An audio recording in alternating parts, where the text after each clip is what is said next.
Hello दोस्तों, नमस्कार। Stock speak channel में आप लोगों का बहुत बहुत स्वागत है।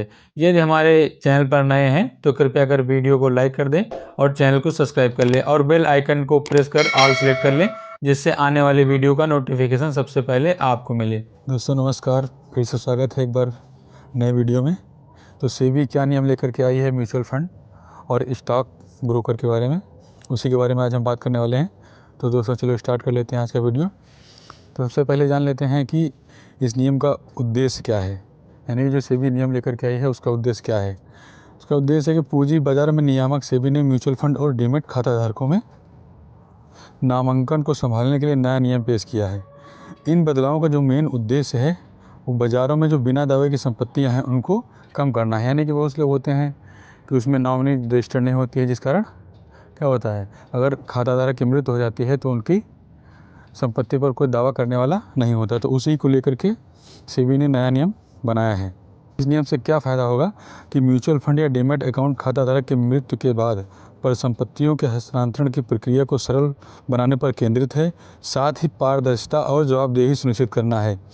सेबी ने एक बयान में कहा है कि प्रस्तावित ढांचे का उद्देश्य प्रतिभूतियों के हस्तांतरण से निपटने के लिए एक मानकीकृत और एक समान प्रक्रिया प्रदान करना है, जिससे सुचारू हस्तांतरण सुनिश्चित होगा और विवादों में कमी आएगी। यानी कि जो नियम बनाए गए हैं वो म्यूचुअल फंड हाउस और स्टॉक ब्रोकर्स को निर्देशित किया गया है कि आप एक ऐसी प्रक्रिया बना लीजिए जिससे इनका निपटारा आसानी से हो सके और जो बिना दावे की संपत्तियां हैं वो पेंडिंग में ना रहें।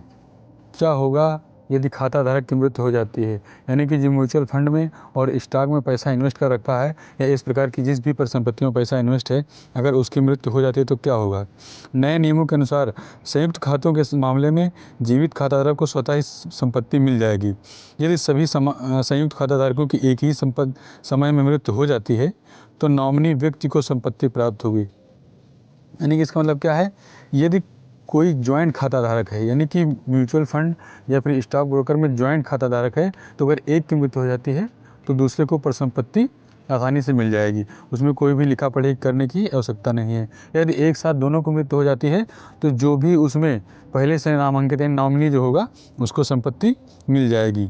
मान लो नॉमिनी भी नहीं है तो क्या होगा, जो भी कानूनी प्रक्रिया है वो पूरी करने के बाद उनके जो प्रतिनिधि हैं उनको वो राशि मिल जाएगी। आगे बात कर लेते हैं कि सेबी ने जो नियम बनाया है उसमें नामांकन की प्रक्रिया क्या है और कितने लोगों को आप नामित कर सकते हैं। बहुत ही कड़े नियम लागू कर दिए गए हैं। जैसे कि पहले हम लोग ऐसे ही नॉमिनी अगर म्यूचुअल फंड में रजिस्टर्ड कर रहे हैं तो ऐसे ही जो है नाम डाल दिया करते थे और डेट ऑफ बर्थ डाल दिया करते थे, लेकिन अब ऐसा नहीं होगा। निवेशकों को अब नामांकित व्यक्तियों के लिए पैन, आधार या ड्राइविंग लाइसेंस नंबर जैसे विवरण उपलब्ध कराने ही होंगे। यानी कि अब जो है ऐसे नामांकन नहीं हो पाएगा।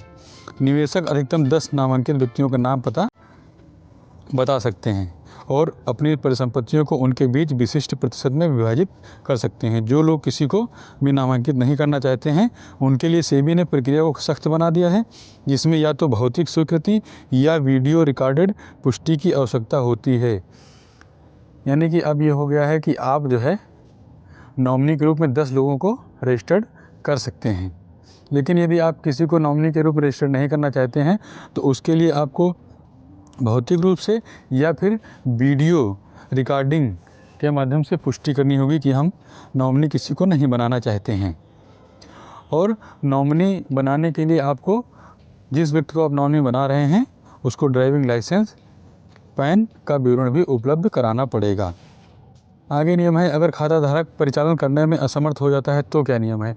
यदि कोई भी खाता धारक है उसने पहले से पैसा इन्वेस्ट कर रखा है, लेकिन खुदा ना खास्ता कोई बात हो जाती है और अपना खाता जो है वो परिचालन करने में असमर्थ रहता है, तब क्या नियम है।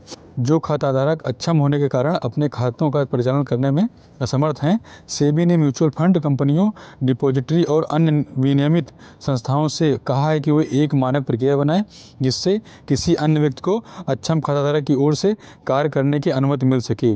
इसमें दस्तावेजों की पुष्टि करना और दुरुपयोग को रोकने के लिए उचित जाँच सुनिश्चित करना शामिल है। सेबी ने म्यूचुअल फंड और स्टॉक एक्सचेंजों को क्या निर्देश दिए हैं नए नियम के तहत।